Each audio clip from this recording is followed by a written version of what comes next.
My husband promised his affair was just a one-time mistake. Then I found another woman's earring in our car. Instead of crying, I left it on his pillow with a note, "How many more mistakes do you plan on making?" That night, I followed him and caught him red-handed. His face went pale as I whispered, "Smile, you're on camera." I never imagined I'd be sharing this here, but I need to get it off my chest.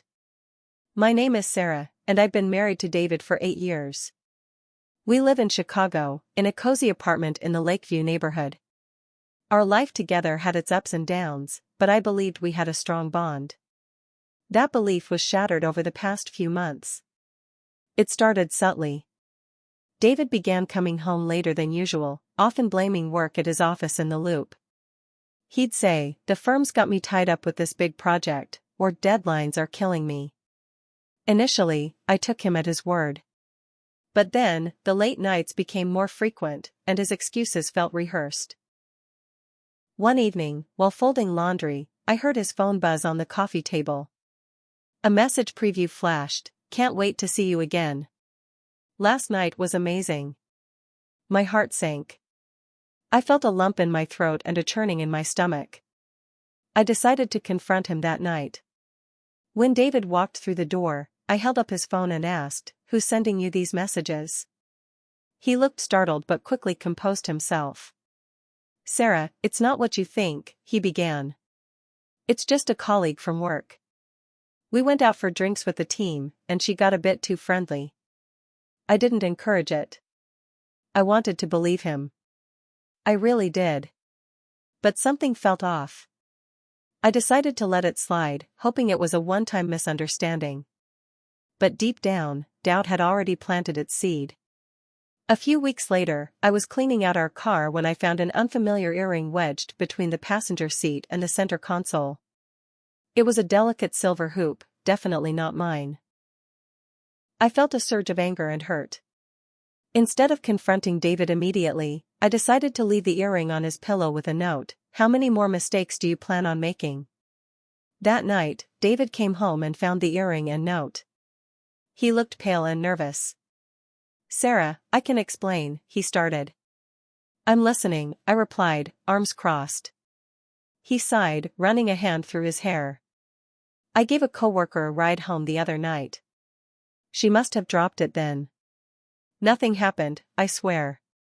I wanted to believe him, but my trust was wearing thin. I decided to take matters into my own hands. The next evening, David mentioned he had to work late again. Feigning understanding, I kissed him goodbye and watched as he drove off. But instead of staying home, I grabbed my coat and decided to follow him. Keeping a safe distance, I tailed his car through the bustling streets of Chicago. To my dismay, he didn't head towards his office. Instead, he pulled into the parking lot of a cozy little restaurant on the north side. I parked a few spots away and watched as he entered. After a few minutes, curiosity got the better of me. I walked into the restaurant, keeping to the shadows. There, in a dimly lit corner, David sat across from a woman I didn't recognize. They were laughing, leaning in close, their hands occasionally touching. My heart shattered. I pulled out my phone and discreetly snapped a photo. Then, summoning all my courage, I approached their table. "Enjoying your late night at work?" I asked, my voice dripping with sarcasm. David's face went pale. The woman looked between us, clearly confused. "Sarah, what are you doing here?" David stammered. "I could ask you the same thing," I shot back. Turning to the woman, I said, "I hope you know you're having dinner with a married man." She looked shocked. "Married?" He told me he was single. I felt a mix of vindication and sorrow. "Well, he's not. And now you know." Without waiting for a response, I turned on my heel and left the restaurant, tears streaming down my face. That night, David came home, pleading for forgiveness. He admitted to the affair, claiming it was a mistake and that he still loved me. But the trust was broken. I couldn't see a way forward for us. In the days that followed, I sought solace in friends and family. I realized that I deserved better than lies and betrayal. With a heavy heart, I filed for divorce. It's been a challenging journey, but I'm slowly healing. Sharing my story here is a part of that process. To anyone going through something similar, know that you're not alone, and you have the strength to overcome it. After that night at the restaurant, I didn't sleep. Not a single minute. David stayed in the guest room, or at least I thought he did. Around 3 a.m., I walked past the door and heard him whispering on the phone. I pressed my ear close enough to hear. He was crying. I messed up. I know. But I need to see you again. She's never going to forgive me anyway.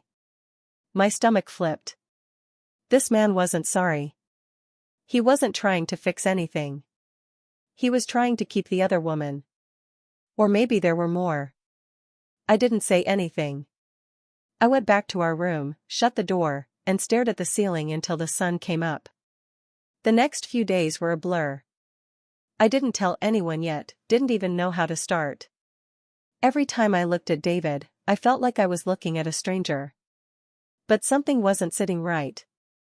Not just the cheating, but the way he kept covering things up. The lies were too smooth, too ready. So I started digging. I remembered he had an old iPad we hadn't used in a while. It used to be linked to his phone. I found it in the back of the closet. Dead. I charged it. I didn't expect much, maybe old pictures or saved Netflix accounts. What I found? Texts. Hundreds of them. From different numbers. Different names. Some saved, some not. I sat there for 2 hours scrolling, reading messages from God knows how many women. Some were weeks old, others from last year. There was one name that came up the most, M. At first, I thought it was the woman from the restaurant. But then I checked one of the photos he had sent her. It was a mirror selfie. He had on the same shirt he wore to my cousin's wedding, 6 months ago. He told me he had food poisoning that day. Said he couldn't leave the hotel bathroom. I spent the whole evening apologizing to guests and making excuses for him. And he was out with her. I started connecting dots. Every work trip that didn't line up. Every canceled date night.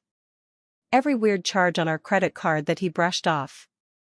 He wasn't just having an affair. He was living a whole second life. I printed out the texts. All of them. Stuck them in a folder. Labeled it David's Truth. That night, I didn't confront him. I acted normal. Made dinner. Asked him about work. I watched him lie to me with a smile on his face.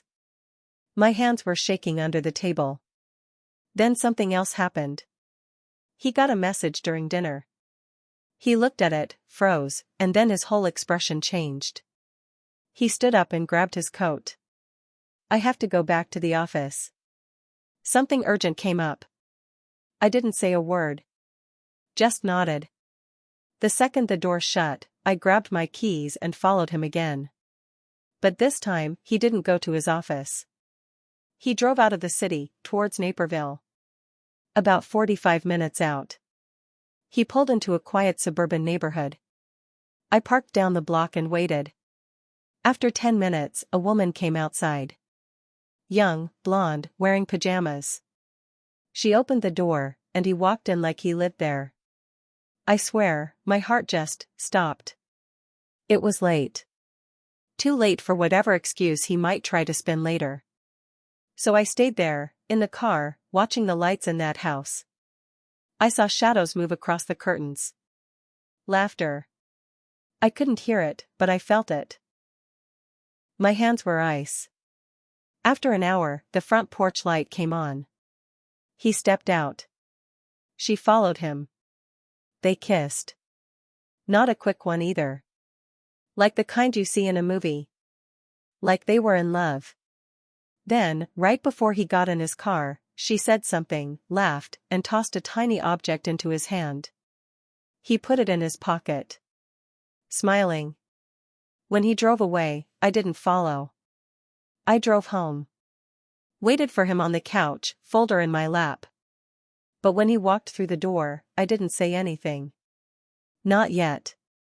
Because now I needed more. The next day, I called in sick to work and drove back to that house. I didn't knock. I parked nearby and waited until she left. She got in her car around noon, maybe going to work or running errands. I walked up to the porch and rang the bell. No answer. I knocked. Still no answer. I tried the door. It was unlocked. I know. I shouldn't have done it. But something took over me. Rage, maybe. Fear. Curiosity.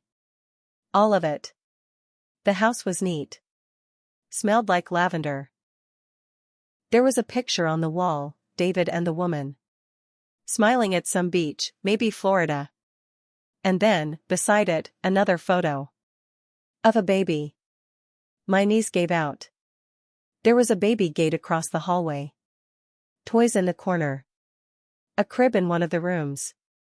Diapers stacked neatly on the shelf. I didn't need a DNA test. I knew. He had a child. With her. I left the house and drove straight to my sister's place, shaking the whole way. I couldn't go home. Not yet. I needed to figure out what to do. Because now it wasn't just betrayal. It was double lives. Lies stacked on top of lies. A child he never told me about. A woman he was playing house with. And I still hadn't told him what I knew. But I was going to. And I wasn't going to do it quietly. So I stayed with my sister for a few days. David kept calling. Texting. His messages started with concern, "Where are you? Are you okay?" Then shifted into manipulation, "If you don't come home, we're done. You're overreacting." I didn't reply. Instead, I reached out to someone I hadn't spoken to in years, Melinda. My old friend who used to work in HR at David's company before she moved to Denver. I needed answers. I needed someone on the inside. I asked her one question: did David ever date anyone from the office? Her reply came fast. Oh God. Are you just finding out now? People used to talk about him and that in turn, Marissa. It was a whole mess. Ended right before she left for maternity leave. Maternity leave. I felt like the air had been sucked out of the room. It was all lining up now. The girl from Naperville, the house, the baby, that had to be her. And that was only one affair. Melinda, bless her, didn't stop there. She dug up what she could and messaged me a list of names. All women. All connected to David in some way, coworkers, contractors, even someone from his gym. At least 5. 5 women that she knew of. He wasn't a man who made a mistake. He was a man who made a habit out of deception. I went back home. He was there, waiting, pacing like a caged animal. He looked like he hadn't slept in days. Good. Where the hell have you been? He barked the second I walked in. I didn't answer. I walked right past him and into the bedroom. Took out the folder, David's Truth, and dropped it on the coffee table. You've got one chance to tell me everything, I said, keeping my voice steady. Every woman. Every lie. Every secret. He stared at the folder. Flipped it open. I watched his face shift from confidence to horror. I don't know what you want me to say, he muttered. Start with Marissa. His jaw locked. Then something strange happened. He didn't cry. He didn't beg. He laughed. This cold, bitter, sarcastic laugh. Oh, you think you've figured it all out, he said. You don't know anything, Sarah. I froze. What does that mean? He sat down, still smirking. You think this is about some affair? Some baby? You think you've got the whole puzzle? He leaned in closer. His eyes didn't look human anymore. Marissa? That wasn't even supposed to happen. She wasn't the plan. I was chilled to the bone. What plan? David looked at me like I was the dumbest person alive. You really think I married you for love? That hit me harder than anything else. You needed stability, he continued. A decent wife. Someone smart. Responsible. Someone who wouldn't ask too many questions. He wasn't even denying it anymore. I started piecing things together in my head, money transfers from our joint account that didn't make sense. The investments he never showed me proof of. His obsession with keeping everything in his name. Then something clicked. I remembered a voicemail I once overheard a few months ago. Some guy talking about a payment that was late and risky. David told me it was just a dumb crypto deal. Now I wasn't so sure. I snuck into his home office later that night and found a locked drawer I hadn't noticed before. He always carried the key on his chain. But that night, he left it on the counter while showering. I unlocked it. Inside were stacks of documents. Bank statements. Wires to offshore accounts. IDs I didn't recognize. One passport, not in his name. And at the very bottom, a burner phone. I turned it on. The messages were full of code. Names I didn't recognize. Conversations about money, pickups, drops, moving weight. Then came a name that made me drop the phone. Sal. Sal was David's old friend from college. I always thought he was shady, but David swore they didn't talk anymore. I googled him. He was arrested 2 years ago in Miami. Drug trafficking and fraud. Out on bail. Disappeared. My blood went cold. What if this wasn't just about cheating? What if David had pulled me into something much, much darker? The next day, I got a letter. No return address. Inside was a photo of me. Taken from a distance. Outside my work. And a note, stop digging. Or next time, we don't miss. I nearly threw up. I showed it to my sister. She begged me to go to the police. But I couldn't. Not without proof. Not without knowing exactly what David had dragged me into. And the worst part? I wasn't sure if that warning came from him or someone he owed. I'm not leaving. Not yet. I need to know what I married into. What else he's hiding. And how far down this rabbit hole goes. 2 days after I got that threatening letter, I made a decision. I wasn't going to run. I wasn't going to wait for the next photo to show up in my mailbox. I wasn't going to keep letting David write this story. I was going to take it back. I hired a private investigator. I used the money my parents left me years ago, tucked away in an account David didn't know about. I gave the PI everything I had, the documents, the burner phone, the names from the texts. Told him not to stop until he knew exactly what David was involved in. Within a week, the pieces came together. David was part of a network. It wasn't just drugs, it was money laundering. Real estate scams. False identities. He was a puppet for people who knew how to stay invisible. But somewhere along the line, David got greedy. He owed someone money. A lot of it. That's why he married me. My credit. My connections. My boring, stable life made him look legitimate. And the affair with Marissa? Collateral damage. The night everything blew up was a Friday. David invited friends over for dinner. Mostly couples we'd known for years, his coworkers, my old college roommate Ellie and her husband, a few neighbors. I said yes. I cooked. I smiled. I waited. Dinner started normal. Everyone talking over each other. Wine glasses clinking. Stories from work, jokes, casual gossip. Then I stood up.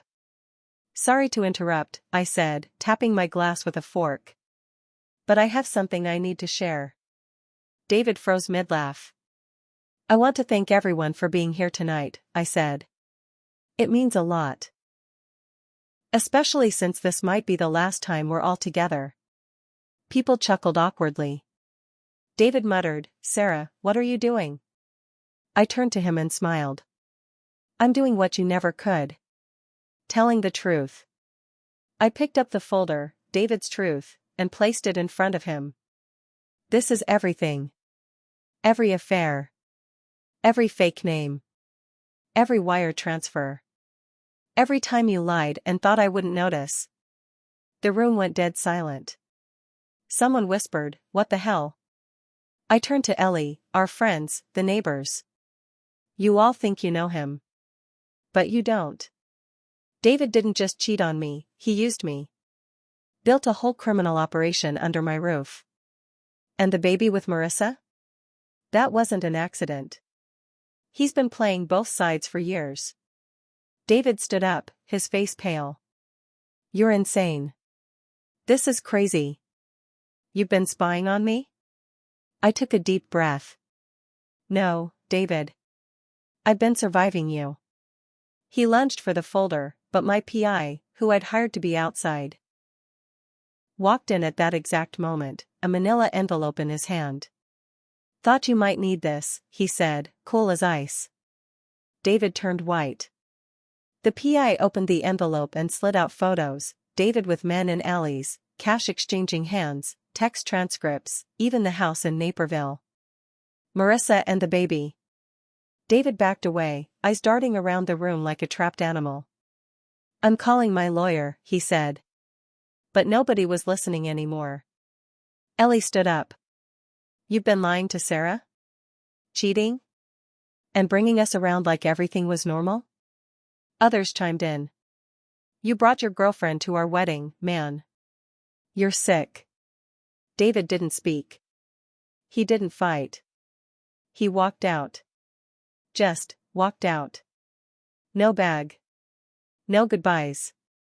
Nothing. Later that night, I found the spare key to his office drawer, now empty. Cash gone. Burner phone smashed. He was running. Again. The aftermath hit like a wave. People kept reaching out. Apologizing.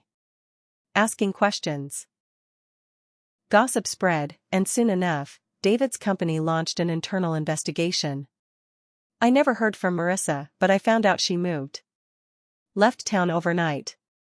Probably scared. The police got involved. I handed over everything. But they couldn't find David. He vanished. For a long time I was angry. Not just at him, but at myself. For falling for it. For ignoring the signs. For letting love blind me to truth. Therapy helped. So did time. My sister moved in for a while. Ellie brought wine and tough love. The neighbors, surprisingly, rallied around me. Everyone had something to say, but most just wanted me to know I wasn't alone. I never got closure from David. No letter. No final conversation. Nothing. But I gave myself my own version. I sold the apartment. Started fresh in Seattle. Got a job at a nonprofit, nothing glamorous, but it feels real. Some days I still wake up expecting to hear his keys in the door. Sometimes I check the mailbox and feel a flicker of fear. But it passes. It always passes. I don't know if he'll ever get caught. Maybe he's out there, living another lie, using someone else like he used me. But I'm not looking back. Not anymore. I married a man who wore a mask every single day. And for a long time, I tried to make that mask fit the idea of who I wanted him to be. But masks always slip. I'm not broken. I'm not bitter. I'm just awake now. And finally, I see clearly.